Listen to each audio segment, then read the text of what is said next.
Hello and welcome back to another episode of the Non-Expert Guide to African TV and Film. Before we go on, don't forget to subscribe. Yep, that's the notification bell down there. All right, let's jump right in. Growing up, I wanted to be every shade other than the shade that I am. I would wear makeup that would make me look lighter. The complexion doesn't make you a better person at all. Complexion has nothing to do with beauty. The world will love you for who you are, not your complexion. When you see a human being and the person is black, you notice the complexion, the richness of that complexion. That's black beauty. For anything else, you notice the skin. You cannot forget the skin. Welcome back to another episode of the Non-Expert Guide to African TV and Film. My name is Lola Okusami. I made a short film called Gone 9 Months. And I have a little bit of experience working in film and TV. I enjoy talking about film, enjoy talking about content out of the continent especially. And so looking forward to talking with my friends here today. Next, we have Tolu Orekoya. Hi. Unlike Lola, I have absolutely no experience whatsoever in TV and film. I am just a television and movie junkie. I enjoy all sorts of cinema. I enjoy all sorts of movies. And I find that it's a great discussion to have with people about content and communication, because that's my field. I work in communication, and TV, film, and radio are all sorts of forms of communication that we all get to experience and enjoy as a group. So let's go. And next we have Ibiyemi Oshinaike. Hello. I just like to gist, really. So I think the unique thing I'll probably bring into this is I like to gist and talk about things that are going on. So but I do enjoy film and TV and the arts generally, and I believe there's a lot of potential for us to do a whole lot of good things and tell fantastic stories about the continent. So that's what I'm here to do, to sort of gist about it and hopefully give something interesting that creators can take away and improve our storytelling. Hope. Awesome. Yeah. I mean, really, and that's what this is, right? We're just having conversations about interesting things that we've watched, whether they're film, whether they're series. And that's what it is. It's nothing more than that. Okay. So today we're going to be talking about Skin, which is a documentary by Beverly Naya. It's a conversation about colorism, really. From Beverly's perspective, she is a Nigerian British actress. And I suppose from her perspective, she's had a lot of, potentially negative experience when it comes to colorism and, just the black skin, and it's almost, some sort of disadvantage that comes with it. So she's exploring that from various angles. Did it bring new conversation? Did it bring new insights to the topic of colorism? I think you mentioned this when we were talking recently about it. We heard the perspective of some people that we probably wouldn't have heard from. So lots of people who were in the trade of selling skin bleaching soaps and creams were interviewed, and consumers as well. And I think in a sense, we as Africans, we tend to judge them from afar, or actually close up sometimes. But we don't actually ask them for their motivations. We assume their motivations. We don't ask them for their motivations, and we don't dig deep. So from that perspective, I think it's always good to ask the question, even if the person's on the other side of the tracks. You want to understand their motivations and what's driving them. So from that perspective, I think it did do what it was supposed to do. In terms of providing maybe a solution, or even giving the viewer a sense of, right, that is so deep, and I want to change something, I'm not sure it does that. It just kind of talks. But that's my perspective. We can go into a little bit more detail. Okay, totally. Do you feel like it did what it set out to do? Did it bring... I think it was a good start of a conversation. I think it explored, especially for African women, it explored some of the insecurities of women at all ends of the spectrum for African women, what it is like to be so aware of your own skin that you want to change it, whether you're light skinned or dark skinned. I think it was an interesting conversation to have. And I think that, again, talking, like Ibiyemi said, speaking to women who are in the trade, speaking to women who are in economic brackets, who are, the primary targets of all of these bleaching products or skin care products, and like the reasoning behind what they do. And I think that was the conversation that it meant to have. I just think it was an incomplete conversation because it talked about the products, but not necessarily. We know these things are happening, but we don't talk about the harm that it does. And I think they talked a bit about it very briefly. The first cosmetologist, he touched on it very briefly that, these things can damage your skin. I think it was named Dr. Irie. He had that conversation, but we didn't talk about any of the damages afterwards. And I think that's a rich part of the conversation that needs to be explored, because we again, if you show this documentary to young girls or women, you talk about all these things, but it doesn't talk about like you're really damaging your skin, and we don't talk about, and that to me is very important conversation to have. Same here. I really liked it. Like you said, I thought it was a great start to a conversation. There could be more. There could have been more. I also wondered if we shouldn't have heard from. Now, a lot of the women, this is kind of going deep into it now, but a lot of the women, for example, would talk about how it was because of, they wanted to feel attractive to men, right? And I wish, I don't know if that was how easy that would have been. I would have liked to hear from some of the people who say that they're only attracted to certain skin tones and why and what drives that, maybe. And also, we had a couple of actresses. Beverly herself is an actress, right? I think it would have maybe helped the conversation as well, and this is just my suggestion, if we had talked to some people who make these decisions, directors, casting professionals, right? And say, what is it? Why is this true? And what drives that? I don't know, people in the industry. So I felt like I don't know if it was entirely necessary, but I thought that could have brought a richer conversation as well.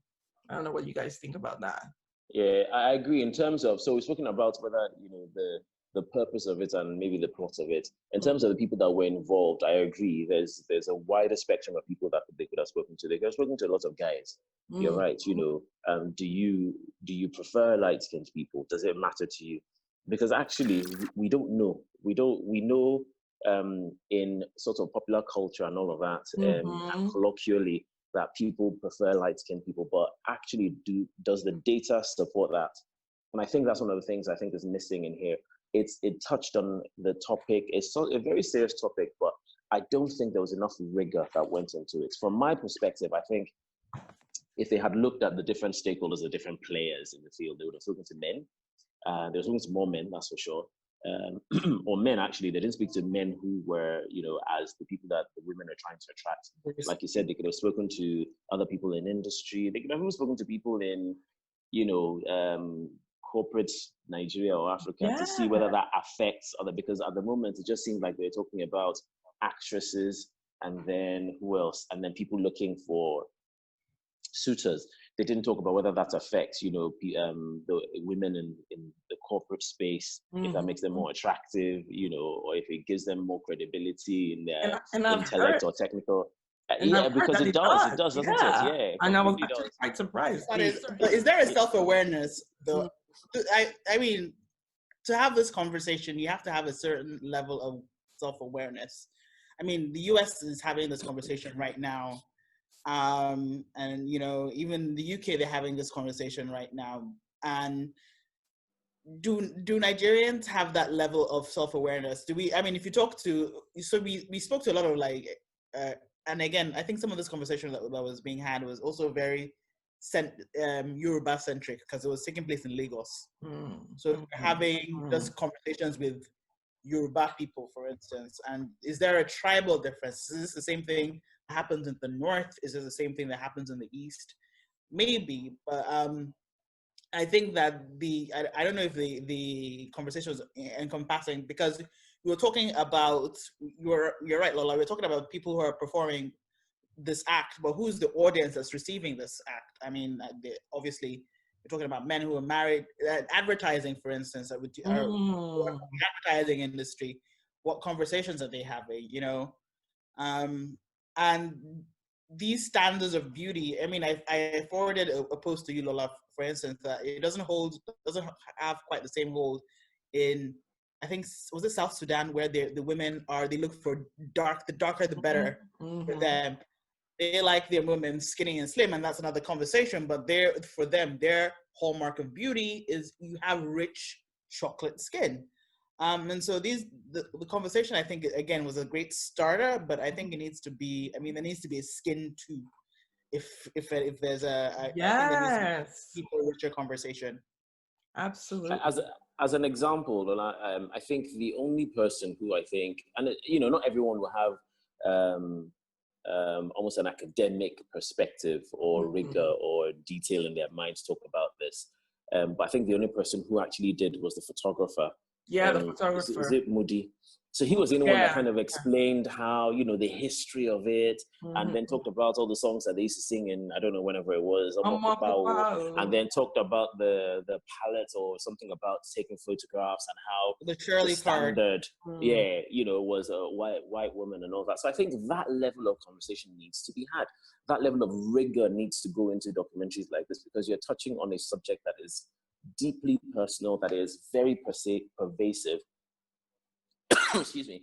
And as a father of two Black girls in Southeast Asia, where, you know, fair skin is a premium, if these things are important, I personally would have liked a bit more rigor behind this. Obviously, I'm doing my own research, but, you know, that's why we want to watch telly sometimes. We want somebody to do the work and then present it to us in a way that that is easily consumable. The other thing as well.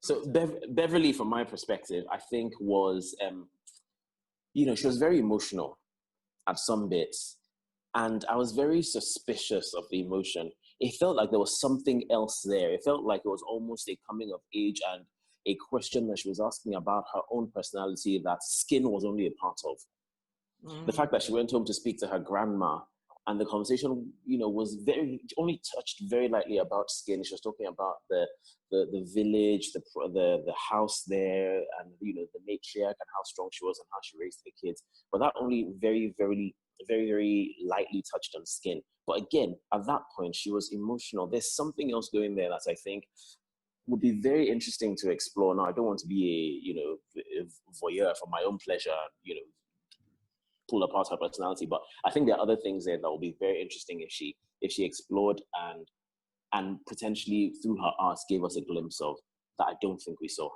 I think we saw the emotion of it, but it wasn't that related to skin from my perspective. Or if it had more to do than skin or skin.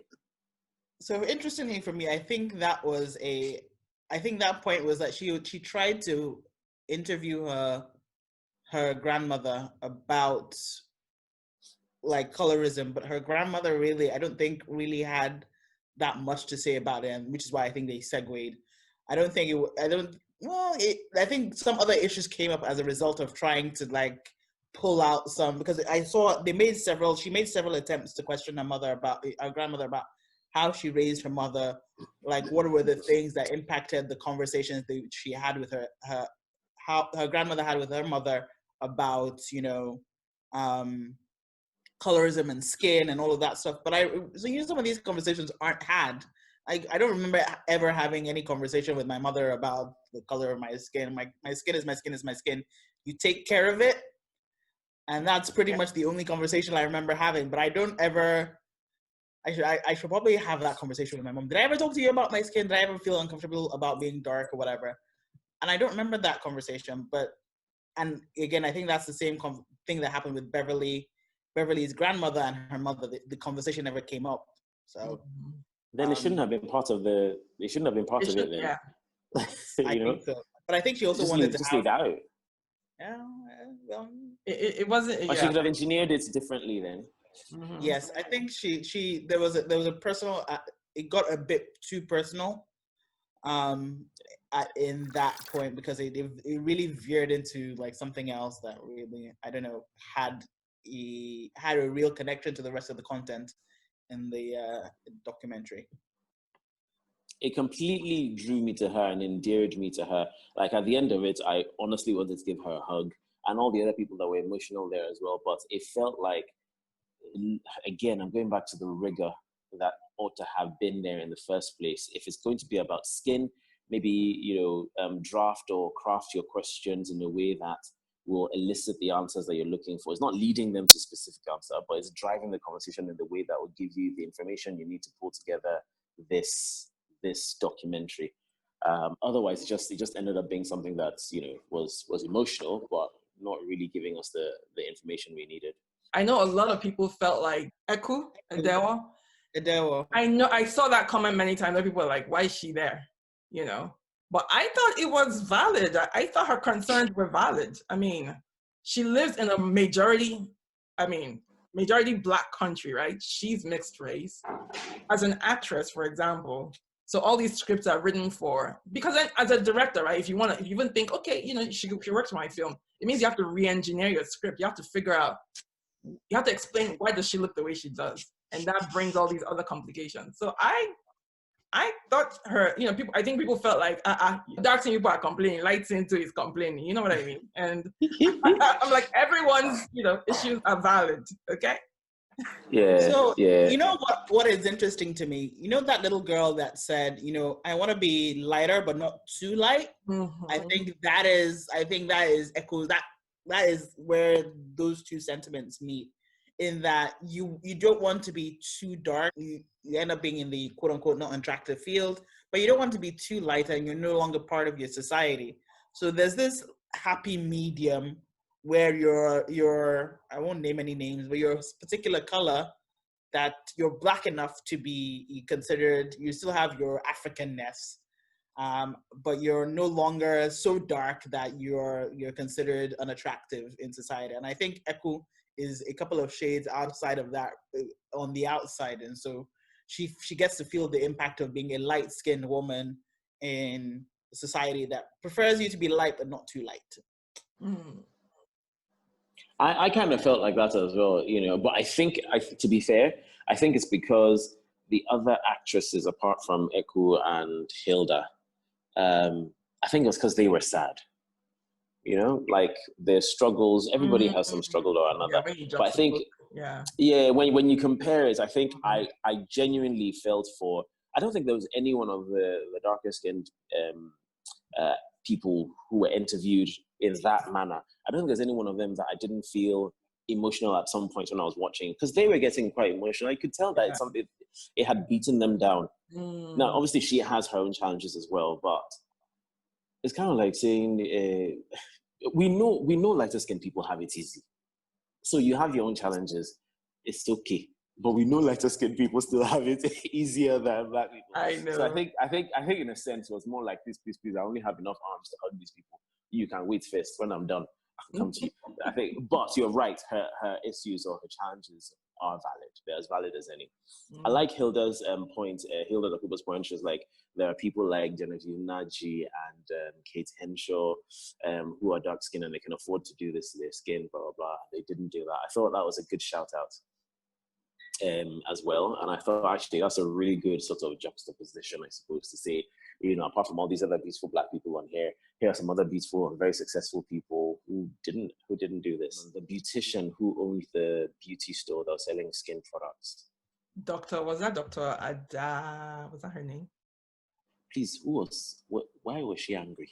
Oh yeah, she was really angry. Auntie, she didn't come here to fight you. She came to ask questions. Even the way she was looking at her, like, because I thought. But you know what? Again, I think as a society we can be quite judgmental. So I'm sure she's faced so much criticism and judgments that she was on the defensive. And to her, this person coming to question her obviously had their own idea or agenda to point her out as a bad person.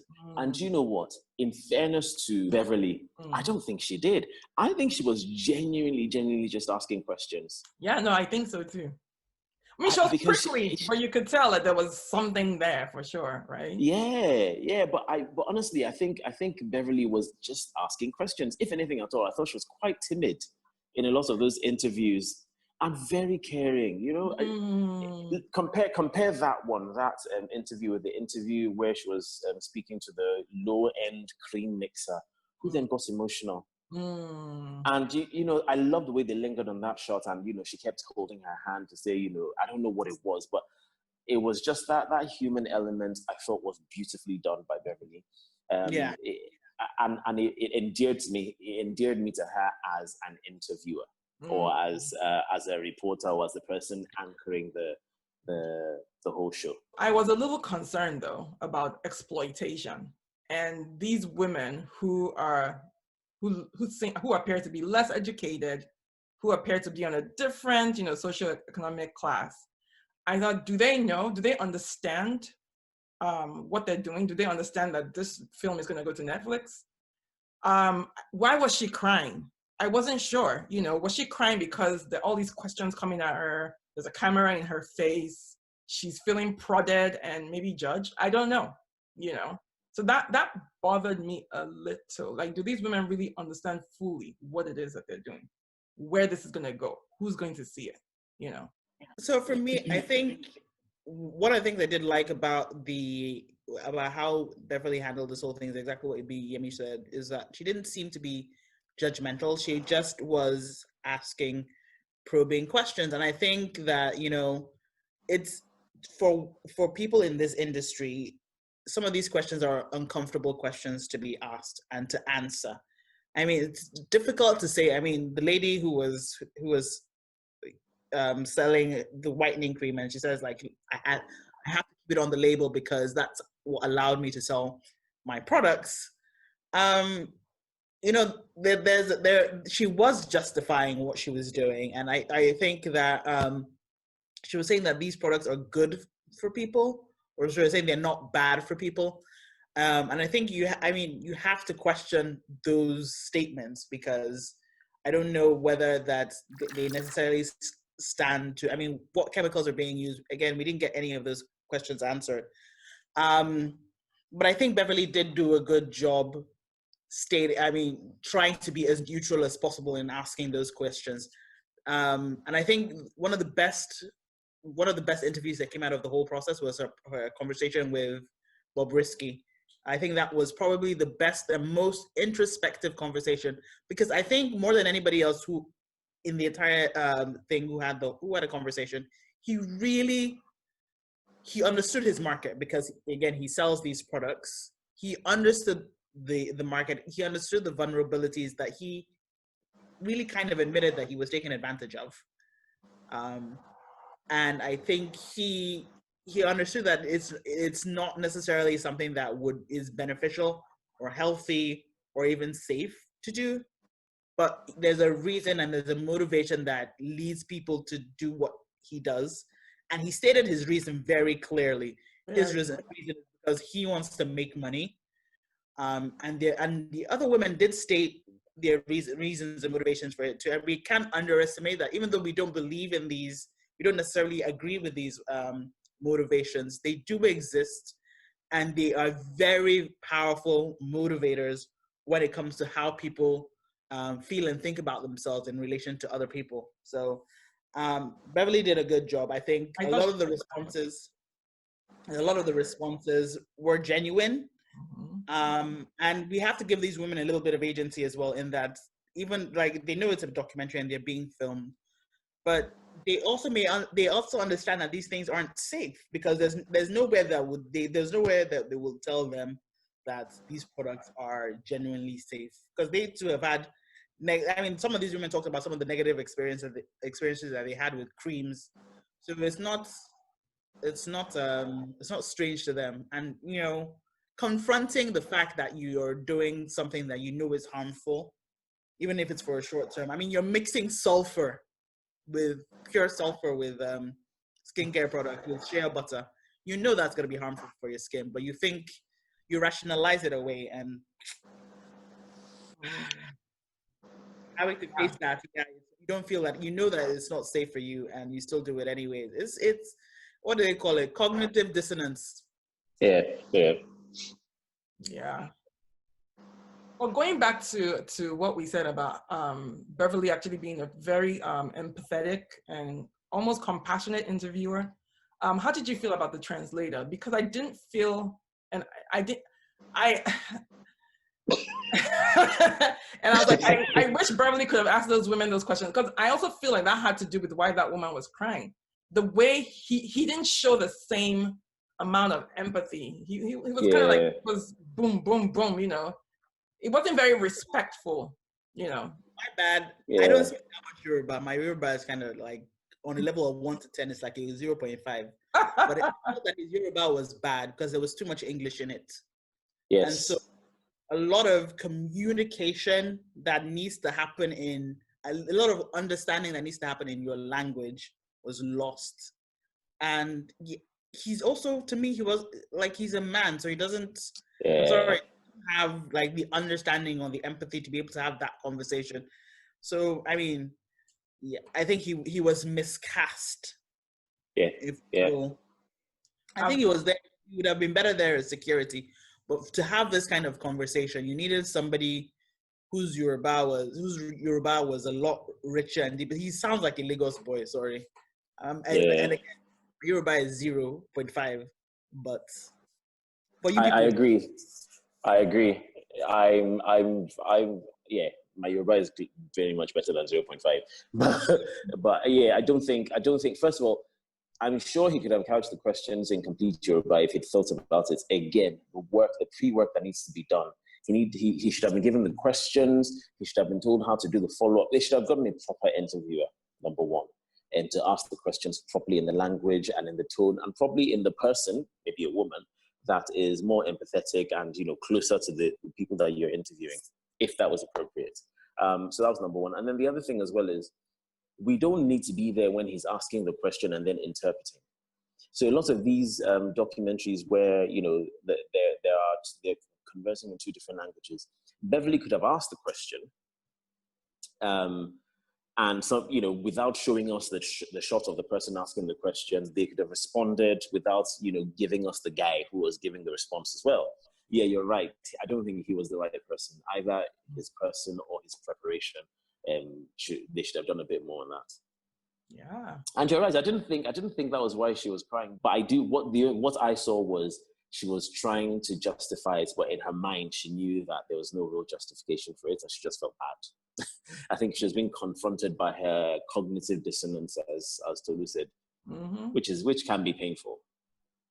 But yeah, so I like this. I like the documentary, right? Because we're having these conversations. We don't talk about these things. You know, there's always anecdotal data, right? We talk about, 77% of women in Nigeria or West Africa or wherever, you know, bleach. And from childhood, right? We've talked about bleaching.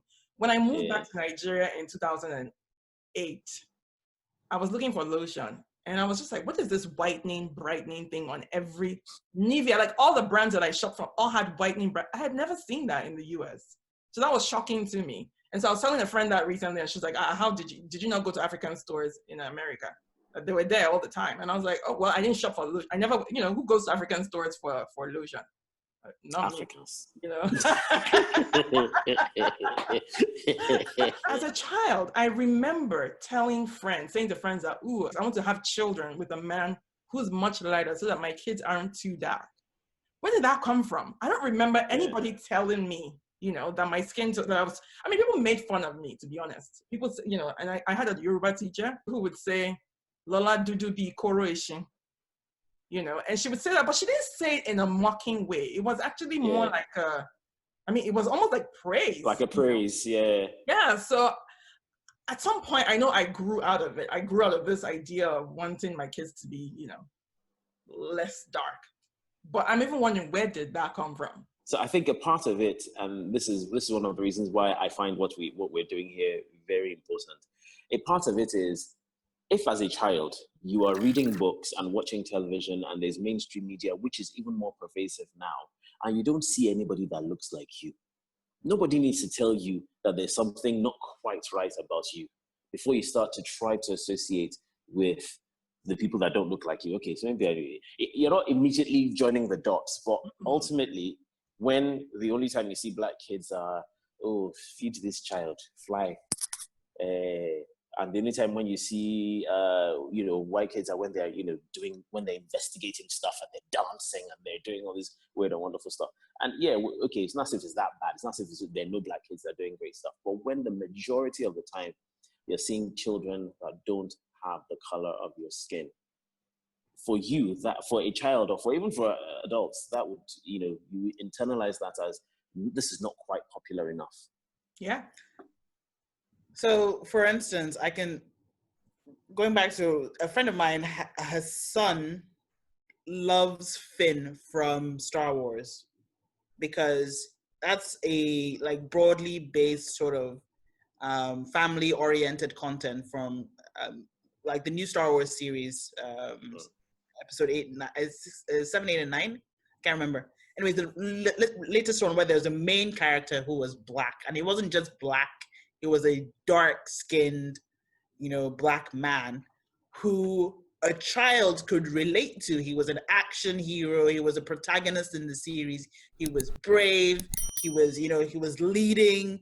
And for him, it was just so amazing. He glommed onto that character because it was literally somebody who looked like him doing the action stuff. It wasn't, and for dark-skinned black kids, if you can name any other sort of character in recent memory that isn't PG-18 or PG-13 or whatever, older, you're going to be hard-pressed to think about a character like that.